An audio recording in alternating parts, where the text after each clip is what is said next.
राह पर राम गिजराज है।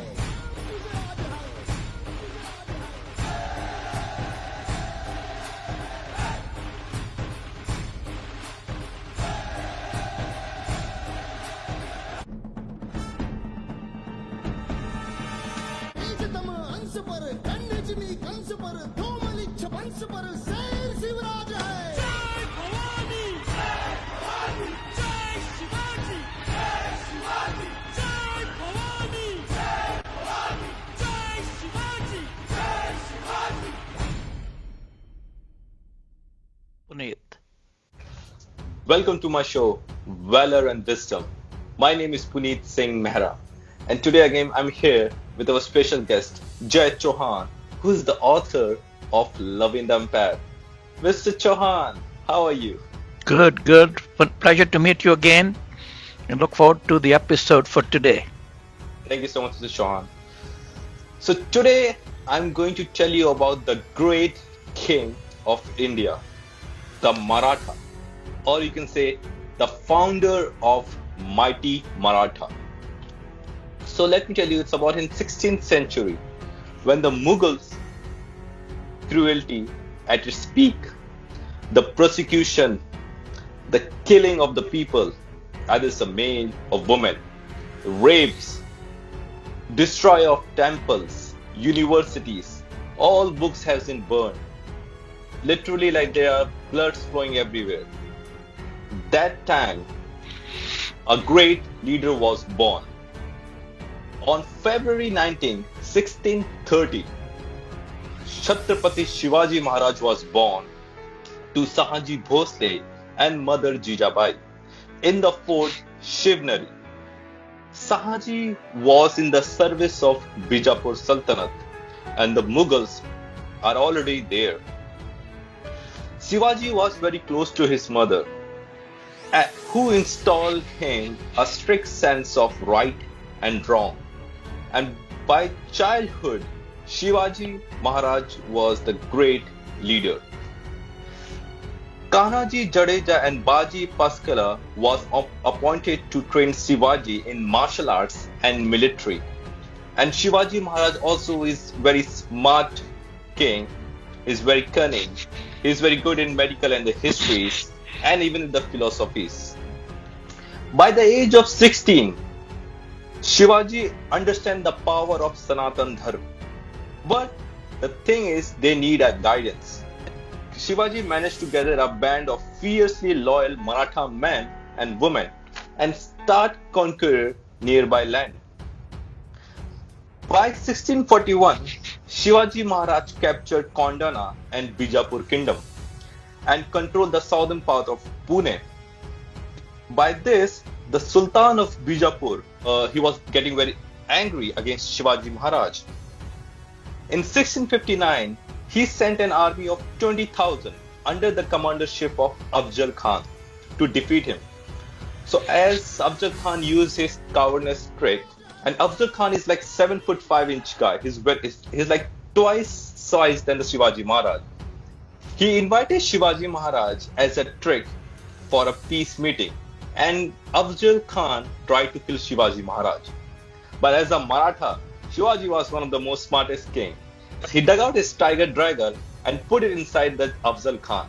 And later, the Maratha warriors killed all the Afzal Khan army. By this defeat, Shivaji was under the radar of Mughal Empire Aurangzeb. Aurangzeb was one of the cruelest emperor in India, even the entire Mughals.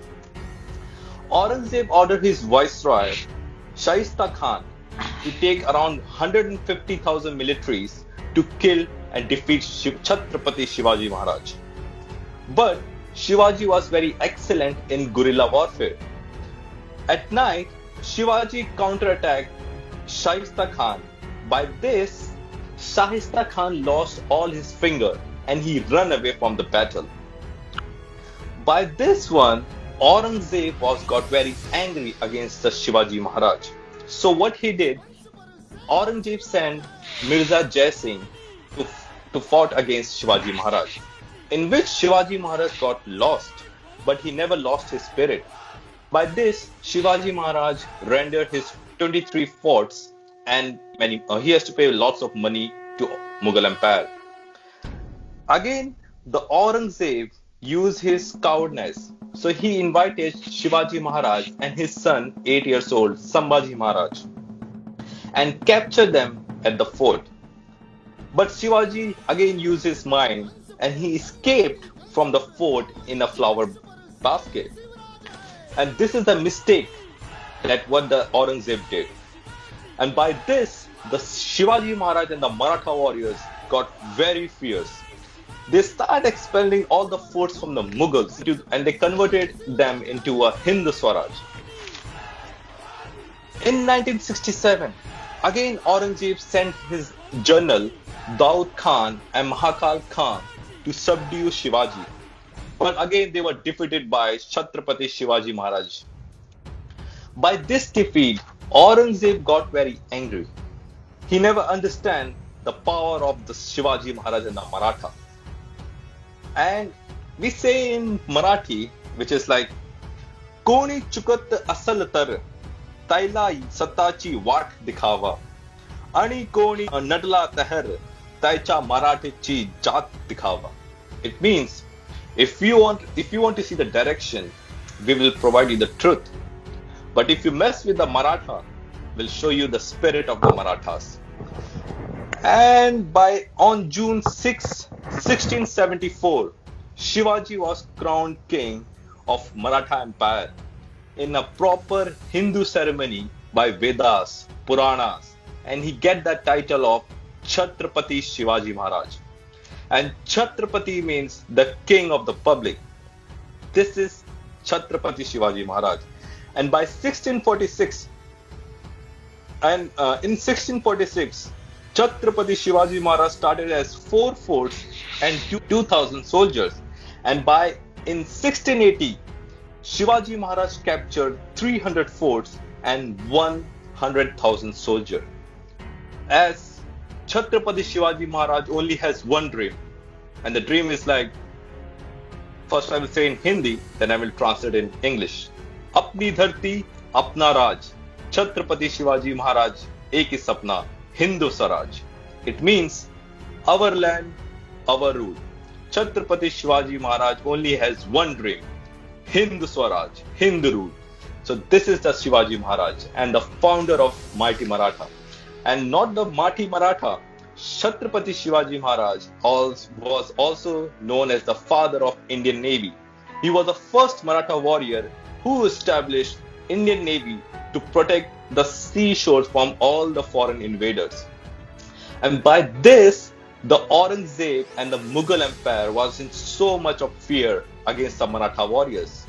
The Marathas are the one who never bowed down their head. They fought against the Mughal soldiers, and this is how the Maratha got their empire extend. So this is the story of Chhatrapati Shivaji Maharaj, the warrior who saved the entire Sanatan Dharma. Otherwise, it will be completely demolished. So this is the story of Chhatrapati Shivaji Maharaj. Even the Chhatrapati Shivaji Maharaj said, keep your heads high, never bow down your head. So this is the story of Chhatrapati Shivaji Maharaj, the founder of mighty Maratha. So Mr. Chauhan, what do you think about this part of the story? I'm delighted to hear the story. The way the name of Chhatrapati Shivaji comes up in my mind each year that I travel to India is the airport, the new airport of Mumbai. Is a really magnificent architecture and the facility that can compare to any modern airport in the world. So that airport reminds me of the story that you told me today. So these are my observations, Puneet, actually, that I'm giving you my senior citizen's perspective, that how do we interpret the history? Most people interpret history from the numbers, victories, failures, kings. Yes. I have a different way of thinking about history, which I want to explain to you. That when you see the time of how Chhatrapati Shivaji became the emperor, the most important thing for Indian people to realize, and the outsiders do not understand that as well, is the fact that in the roughly the years, India has been ruled by Mughals first and the British next. Yes. So that Indian people have become a demoralized civilization.